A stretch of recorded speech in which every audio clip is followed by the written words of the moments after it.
Gold trusted gold buyers మీరు తాకట్టు పెట్టిన బంగారాన్ని విడిపించి ఈ రోజు ఉన్న మార్కెట్ ధరకు కొనబడను. సార్ నమస్తే సార్. నమస్తే. Congrats sir. Thank you. అందరు అనుకున్నట్టుగానే కుబేరా మంచి బ్లాక్ బస్టర్ అయింది. ఇప్పుడు ఏం సార్ అంత రిలాక్స్గా ఉన్నారా? అంటే ఇన్ని రోజులు హరిబరి పోస్ట్ ప్రొడక్షన్ నిద్రలేని రాత్రులు ఇవన్నీ అంటే గడిపారు కదా, ఇప్పుడు రిలాక్స్ అయినట్టేనా? కొంచెం మైండ్ అయితే కొంచెం రిలాక్స్ అవుతుంది, మెల్లగా ఇప్పుడిప్పుడే సింక్ ఇన్ అవుతుంది. సో ఒకేసారి పెద్ద ఎంత పనులు ఫుల్ హడావిడిలో ఒకసారి సడన్గా ఒక సైలెన్స్ ఉంటుంది. సైలెన్స్లో అది సినిమా బాగా ఆడుతుంది కాబట్టి I'm really happy. So relief వస్తుంది ఫస్ట్ అంటే అంత. సో అలాంటి ఫేజ్లో ఉన్నాను. సో అండ్ ఆల్సో ఇది నాకు కూడా చాలా పెద్ద అంటే పెద్ద క్యాన్వాస్, పెద్ద స్టార్స్, పెద్ద సినిమా, పెద్ద బడ్జెట్ అన్నీ ఎక్కువ అంటే పాన్ ఇండియా ఇవన్నీ చేశాం కదా. సో కొన్ని లెర్నింగ్స్ ఉంటాయి అన్నీ. సో రిలీవ్డ్గా ఉంది ఫస్ట్. సో అవి వెళ్ళిందని. ఓకే, మొక్కులు కూడా చెల్లించినట్టున్నారు తిరుపతికి వెళ్ళి వచ్చేసి. నేను అక్కడ షూట్ చేసినప్పుడు అనుకున్నాను వెళ్దానని. సో సో అయితే మళ్ళీ వద్దామని అనుకున్నాను తిరుపతికి. నేను హిట్లు బాగా వస్తుంది గురించి అడగాను. జనరల్ నేను బాగా అంటే బాగా జరిగిపోతే అంతా వస్తాను మళ్ళీ తప్పకుండా. ఆ సినిమాలో మిశ్రా గారు అనుకున్నట్టుగా మీరు వజ్రాల కిరీటం ఏంటి సార్ అది? ఒక అంటే ప్రజెంట్ కొంతమంది మీద ఏమైనా సెటైర్ అనుకోవచ్చా దాన్ని? అంటే కొంతమంది ధనవంతులు చాలామంది చేసేవన్నీ చేస్తూనే దేవుడి అంటే ఇంకా అది ఇంకా అంటే సెటైర్ ఏం కాదు, అందరికి తెలిసిన విషయం వేస్తే. అంటే విలన్లు ఇప్పుడు మన పాత విలన్లు కూడా మన పాత సినిమాల నుంచి అలానే ఉంటారు, వాళ్ళు భక్తులు ఉంటారు, ఇలా ఎక్స్ప్రెస్ చేయలేరు. అంటే అంటే వేరే అంటే జస్ట్ కొత్త టేక్ అని కూడా అన్నాను. బేసిక్గా అలాంటి క్యారెక్టరైజేషన్స్ మనకు ఇప్పుడు ముత్యాల మొగ్గ నుంచి రావు గోపాలరావు వస్తున్నాడు, ఆయన అంటే కూతురు ఒకలా వేరే వాళ్ళు ఒకలా, అంతే కదా బేసిక్. అంటే ఇప్పుడు అంటే మనం డబ్బు సంపాదించడము, మన ఫ్యామిలీని చూసుకోవడము, ఆ బాధ్యతలు చూసుకుంటూనే వేరే వాళ్ళకి ఏమైనా ప్రపంచం ఏమైనా వేరే వాళ్ళకి ఏమైనా అంటే అసలు యాక్చువల్లీ పట్టనట్టు కూడా వాళ్ళకి కూడా తెలియదేమో. అంటే ఏమి ఇది నడుస్తుంది. అందుకే దేవుడి దగ్గరికి చెప్పుకోగలుగుతాం మనం. అంటే నాకు మంచి చేయని చెప్పుకోగలుగుతాం. అంటే వేల మందికి చెడు చేసినా కానీ నాకు మంచి చేయని చెప్పుకునే ఒకటి ఉంటుంది కదా బేసిక్గా. ఇంకా అది యాక్చువల్లీ ప్రతి మనిషిలో ఉంటుంది అనుకోండి. ఒకరికి అతను కొంచెం ఎక్కువ ఉంటుంది. అంటే మనం డైరెక్ట్గా అతను ఇంతమంది చనిపోయినా ఓకే అనుకున్నాడు అంటే అది కూడా కొడుకు మీద ప్రేమ అతను. అంటే ఈ స్థాయి అప్లాజ్ కానీ ఈ స్థాయి స్పందన కానీ అంటే ఇంత అప్లాజ్ రావటం మీరు ముందు ఎక్స్పెక్ట్ చేశారా? లేకపోతే లేదు ఒక మంచి సినిమాగా ఉంటుంది అనుకున్నారా? ఈ స్థాయి ఎక్స్పెక్ట్ చేశారా ఈ స్థాయి రిజల్ట్ వస్తుందని? అంటే ఓవరాల్గా ఒకటే టాక్. అదే అంటే ఈ స్థాయిని నేను ఏ సినిమాకి ఈ స్థాయి అని ఎప్పుడు అనుకోనండి. బేసిక్గా జనరల్గా కొన్ని అంటే బాగా అంటే మంచి సినిమా తీస్తున్నాము, కొత్తగా తీస్తున్నాము, అందరికి నచ్చుతుంది, స్పెషల్గా ఉంటుంది. అండ్ ఇంకోటి ఓటీటీలో ఈ మధ్య బేసిక్గా చాలా అవేర్నెస్ పెరిగిందేమో అని ఎక్కడో నాకు ఒక కాన్ఫిడెన్స్ అదొకటి ఉంది బేసిక్. అంటే ఎక్కడో మనం ఫిల్మ్ మేకర్స్గా మనం వెనకబడతామని ఆడియన్స్ కొంచెం ముందుంటారు ఎక్కువ. సో ఆ నమ్మకం ఉంది. అంటే ఈ మధ్య బాగా చూస్తున్నారు. అండ్ ఎనీథింగ్ ఒక్క రిపీట్ కానీ ఒక్క రొటీన్ ఉంటే ఒక్క షో కాదు, హాఫ్ షో కూడా పడట్లేదు, ఇంటర్వెల్ నుంచే అంతే ఇంకా అసలు వెళ్ళిపోతున్నారు. సో ఇలాంటివన్నీ ఏమనిపించిందంటే దే ఆర్ ప్రాబబ్లీ వెయిటింగ్. ఎక్కడో ఆడియన్స్ అందరూ వేరే చూసేసి ఓటీటీలో వాళ్ళ మనసు కానీ మైండ్ కానీ వాళ్ళ టేస్ట్ కానీ వెళ్ళిపోయినాయి ముందుకి, మనం ఎక్కడైనా వెనకబడుతున్నామో అన్నది ఒక కాన్ఫిడెన్స్ ఉండేది. సో ఇది కొత్త టేక్, కొత్తగా చెప్తున్నాము, అన్నీ కొత్తగా ఉన్నాయి, నా నుంచి కొత్తగా. అండ్ ఆల్సో కథగా ఇది ఒక పెద్ద క్యాన్వాస్ సినిమా, ఇవన్నీ కాన్ఫిడెన్స్ నాకు. ఇవన్నిటి వలన చాలా అందరూ బాగా ఆదరిస్తారు అనుకున్నాను. ఈ రేంజ్ అనేది నేను ఎప్పుడు అంటే ఎంత రేంజ్ అనేది మనం ఎప్పుడు చెప్పలేము యాక్చువల్. అంటే అది సమ్టైమ్స్ డిపెండ్స్ ఆన్ సీజన్లు, వేరే సినిమాలు, టైము, ఎగ్జాము, ఇవన్నీ అన్నీ ఉంటాయి. సో ఒక కరెక్ట్గా రిసీవ్ చేసుకోవడం. సో దాని మీద తప్ప నాకైతే కాన్ఫిడెన్స్ ఉంటుంది. అంటే మీరు అన్నట్టుగా ఓటీటీ ప్లాట్ఫామ్ వచ్చిన తర్వాత జనాల్లో అంటే వరల్డ్ లెవెల్లో అన్ని సినిమాలు చూస్తున్నారు, భాషా పరిమితులు అంతా లేవు సార్. ఏ లాంగ్వేజ్ సినిమా అయినా చూస్తున్నారు, సబ్ టైటిల్స్ అర్థం చేసుకుంటున్నారు. సో వాళ్ళ మైండ్ సెట్ కూడా మారిపోయింది. రియలిస్టిక్ అప్రోచ్ సినిమాలు, ఒక హ్యూమన్ ఎమోషన్ సినిమాలు డెఫినెట్గా ఇష్టపడుతున్నారు. సో అది ఎంతవరకు అడ్వాంటేజ్ అయింది సార్ ఈ సినిమాకి? ఐ థింక్ బాగా అడ్వాంటేజ్ అయినట్టుంది. అంటే అంటే ఒక మల్టీప్లెక్స్ ఆడియన్స్ అనుకోవడానికి ఇది 3 గంటల సినిమా.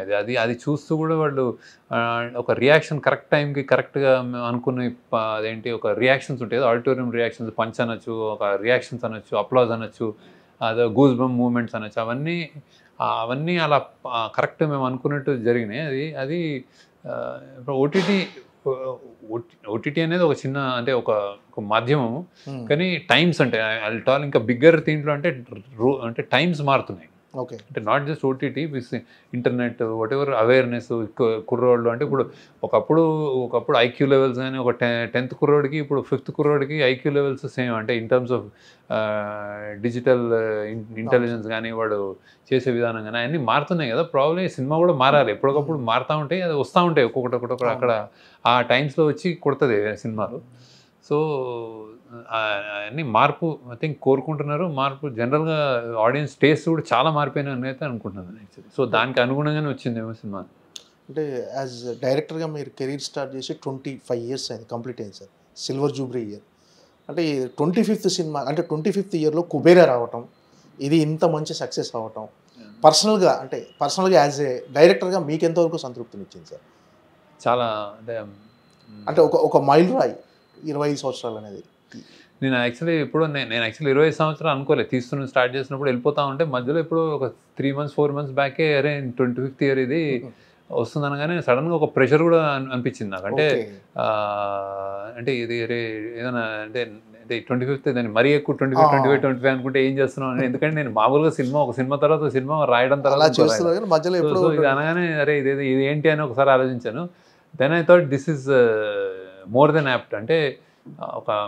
అంటే దీనికి సామాజిక స్పృహ నేపథ్యం అని కొట్టినట్టు కాకుండా ఇప్పుడు లీడర్లో అవుట్ అండ్ అవుట్ నేను చెప్పగలను, ఇది విజువల్ థింకింగ్, ప్రజలందరికీ ఇలాంటిది కావాలని ఒక లీడర్ని ఎందుకుని ఇలా అవుతారు. ఇందులో ఒక సామాజిక స్పృహ కంటెంట్ కానీ ఒక అవేర్నెస్ ఇప్పుడు నేను చెప్పాలనుకున్న విషయాలు ఒక డివైడ్, రిచ్ పువర్ డివైడ్ కానీ, క్లాస్ డిఫరెన్స్ కానీ, ఒక అండర్ డాగ్, ఒక మార్జినలైజ్డ్ వ్యక్తి, వీకర్ వ్యక్తి స్టోరీ కానీ, ఇట్లాంటివన్నీ ఇవన్నీ గొప్ప విషయాలే. అంటే కానీ ఇది అంతర్లీనంగా నడుస్తున్నాయి సినిమా. ఇది చెప్పాలి అంటే ఏం చెప్తాము అనేది ఇందులో ఉండదు బేసిక్గా. సో బతుకు కోసం గొప్పోడు బతుకు, పేదోడు బతుకి తేడా లేదా, అంటే ఒక లైఫ్లో అంటే ఒక కంటెంట్మెంట్తో ఉండొచ్చా, ఏదైనా సరే నువ్వు నీ జీవితం పట్ల ఒక ప్రేమతో ఉండాలన్న అంటే చాలా ఉన్నాయి బేసిక్ ఇందులో. సో ఒకటని కాదు. సో ఇలాంటి and also on the face of it class difference, ఇంత పెద్ద అత్యంత ధనవంతులు ఉన్న డివైడ్ ఉంది కదా, ఆ డివైడ్ చూపించడం, ఒక 2 ప్రపంచాలు చూపించడం, ఇట్లాంటివన్నీ కుదిరినందుకు నేను యాక్చువల్లీ ఇది మంచి నా 25th ఇయర్లో చాలా కరెక్ట్ సినిమా అనిపించింది యాక్చువల్లీ. అండ్ ఇంత స్కేల్ సినిమా కూడా, అంటే ఇది ఎక్కడో ఇది అంటే నేను అసలు నాకు తెలియదు కానీ యాక్చువల్లీ జర్నలిస్ట్ కానీ వీళ్ళు కానీ అదే అసలు రీడిఫైన్ చేసుకున్నాడు తను ఇంకేదో పెద్ద. అంటే నేను అప్పుడు నాకు అంటే అందరూ ఏమనుకుంటారు, నేను ఇలా చేయలేని అనుకుంటారని నాకు అనుమానం వచ్చింది. నేను మామూలుగా తీశాను నేనంటే అంటే ఇదేదో కొత్తగా ఉంది, వేరే స్కేల్లో ఉంది, వేరే చూపించాడు ఏదో అని అవన్నీ నేను ఎక్స్పెక్ట్ చేయలేదు. మామూలుగా కథ రాసి తీసాం అంతే. సో బట్ 25th ఇయర్కి యాప్టే అనుకున్నాను. అంటే 25 సంవత్సరాలు మీరు తీసింది 10 సినిమాలే. సాధారణంగా దర్శకులు ఎలా ఉంటారంటే మామూలుగా కమర్షియల్గా ఆలోచించి వచ్చిన సక్సెస్ని క్యాష్ చేసుకోవాలనుకుంటారు. మీరు మాత్రం చాలా స్లోగా మీకు నచ్చిన సినిమాలు, మీరు ఏం చెప్పాలనుకుంటారు అవే సినిమాలు చేస్తూ వెళ్ళిపోతున్నారు. అంటే మీరు ఈ 10 సినిమాలు అంటే 10 సినిమాలు తీయటమే అంటే మీరు సంతృప్తిగా ఉన్నారు సార్? అంటే మీరు చేసిన ఈ సినిమాలతో అబ్సల్యూట్లీ సంతృప్తి ఉన్నాను. అంటే అది నేను చాలా ప్రౌడ్గా కూడా ఉన్నాను. అండ్ 25th ఇయర్లో నేను యాక్చువల్లీ ఒకటి ఆలోచించి, నేను తీసిన సినిమాలు నాకు యాక్చువల్లీ నేను డైరెక్టర్గా ఏ సినిమా అయినా అతని వాయిస్ అనుకుంటాను. అంటే ఏదో ఒకటి అతను అనుకుని చెప్తున్నాడనే నమ్మకంతో ఉన్నాను. నేను అలానే చెప్పాను. నాకు గొంతు గట్టిగానే అనిపించింది అండ్ కరెక్ట్గా అనిపించింది. సో ఎక్కడ కాంప్రమైజ్ కాకుండా నేను అనుకున్న కథని అనుకున్న విధంగా ఈ 10 సినిమాలు చెప్పగలిగాను, ఇంక్లూడింగ్ దిస్. సో అందుకు I'm very proud, very happy. అంటే ఇంకా నేను ఇందులో 10 కాకుండా 5 చేసినా నేను ఇదే కంటెంట్ తోటి ఇట్లా ఉంటే నేను హ్యాపీగానే ఉన్నాను. నేను నెంబర్స్ ఏం కౌంట్ కావు, నాకు నెంబర్స్ కానీ మనీ కానీ కౌంట్ చేసుకోను కూడా యాక్చువల్లీ నేను. So I'm happy about it. And నాకు ఒకటి ఓవర్వెల్మింగ్గా 25th ఇయర్ నాకు ఒకటి అనిపించింది ఏంటంటే, అంటే నిజంగానే నాకు మామూలుగా అనిపించలే, నాకు నేను చాలా అంటే ఒక థ్యాంక్ఫుల్నెస్ కూడా అనిపించింది నాకు. అంటే నాకు చాలా కృతజ్ఞత భావం కూడా అనిపించింది. అంటే ఎందుకంటే ఈ స్థాయి ఇచ్చారు నాకు యాక్చువల్. అంటే అది సామాన్యంగా రాదు, అందరికీ ఇవ్వలేదు. ఒక స్పెషల్ పొజిషన్ ఇచ్చారు. ఆ స్పెషల్ పొజిషన్లో కష్టాలు కూడా ఉన్నాయి. అరే నువ్వు ఏమైనా నువ్వు కొంచెం స్లిప్ అయినా, నువ్వు కొంచెం తేడా చేసినా, నువ్వు కొంచెం వేరేగా సినిమా తీసినా అసలు ఒక షో కూడా చూడరు. నాకు అదైతే అదొక నిలబెట్టారు. నువ్వు నమ్మకంతో ఉన్నారు. సో ఆ నమ్మకం నాకు ఇచ్చారు అండ్ దెన్ నన్ను ఆదరిస్తున్నారు. సో బేసిక్గా అది they call it a brand, నమ్మకం, వాట్ ఎవర్. కానీ ఫ్యామిలీస్ తోటి పాటు వచ్చి నేను చూడొచ్చు, మీ సినిమాలు చూడాలి, చూస్తామన్న ఒక స్థాయి తెలుగు ప్రేక్షకులు నాకు ఇచ్చినందుకు ఐ థింక్ 25 years నేను ఐ థింక్ అది నాకు చాలా అంటే నేను తీసుకోవడం కాదు, నేను తీయడం కాదు, వాళ్ళు ఇవ్వడంలో కూడా చాలా ఇది ఉందనిపించింది నాకు. So I'm very happy about that also. So